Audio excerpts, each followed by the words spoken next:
Van Gogh adalah salah satu dari deretan artis yang mengalami gangguan mental, namun menghasilkan karya jenius. Salah satu karya yang dihasilkan ketika ia sedang mengalami mental episode adalah lukisan The Starry Night. Saat ini harga lukisan itu diperkirakan sampai 100 juta dolar.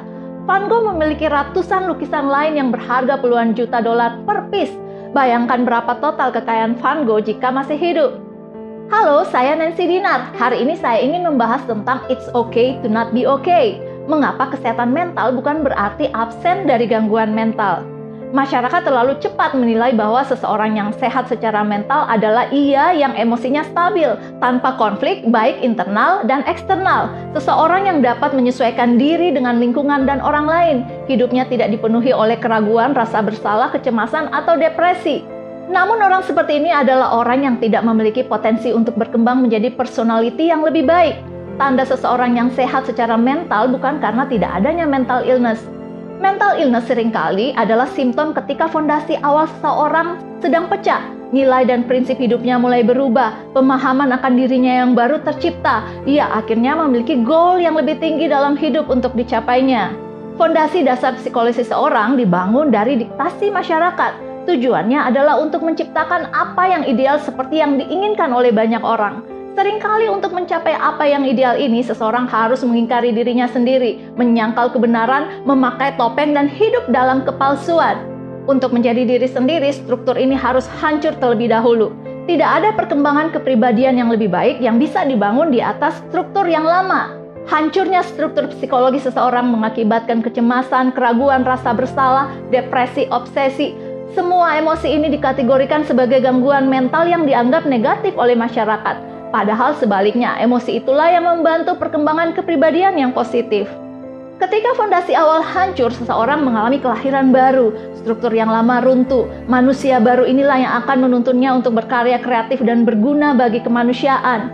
Kelahiran baru bukan hanya simbol atau seremoni, melainkan adalah emotional state seseorang yang ingin berubah, akan berubah, dan pasti berubah. Psikiater sekaligus psikologi Polandia bernama Kazimierz Dabrowski menyebut bahwa kondisi ketika keadaan psikis seseorang runtuh sebagai positive disintegration. Baginya, emosi-emosi yang dipandang negatif di masyarakat kita bukan untuk diremediasi, melainkan untuk diselebrasi. Karena emosi yang menyebabkan seseorang frustasi adalah emosi yang sama yang memampukannya mencipta dan berkreasi. 2 tahun lalu saya mengalami pergulatan batin hebat sehingga mengakibatkan saya mengalami depresi berat dan membutuhkan perawatan. Penanganan yang salah membuat kondisi saya semakin parah dan masalah yang saya hadapi menjadi lebih kacau. Namun masa-masa kelam itu akhirnya lewat. Setelah pulih, saya justru merasa menemukan diri saya yang sebenarnya.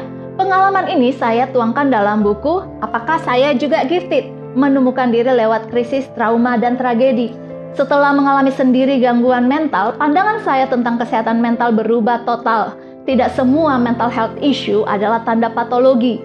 Orang-orang kreatif dan gifted misalnya, banyak mengalami krisis internal yang membawa mereka pada suatu pengalaman psikologis yang kaya. Banyak riset yang menunjukkan korelasi antara kreativitas dan mental illness, terutama pada karya-karya jenius seperti inovasi pada seni dan sains. Aristoteles pernah berkata, "There is no great genius without some touch of madness."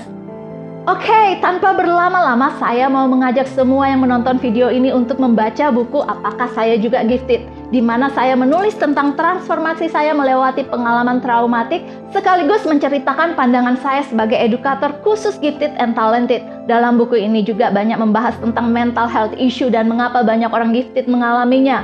Apa beda gangguan mental yang membawa pertumbuhan dan yang menghancurkan. Buku ini saya tulis selama berbulan-bulan karena saya harus membaca kembali banyak sumber literatur serta sumber online. Akhirnya proses ini menjadikan semacam self-therapy bagi saya karena lewat menulis apa yang tadinya abstrak menjadi jelas.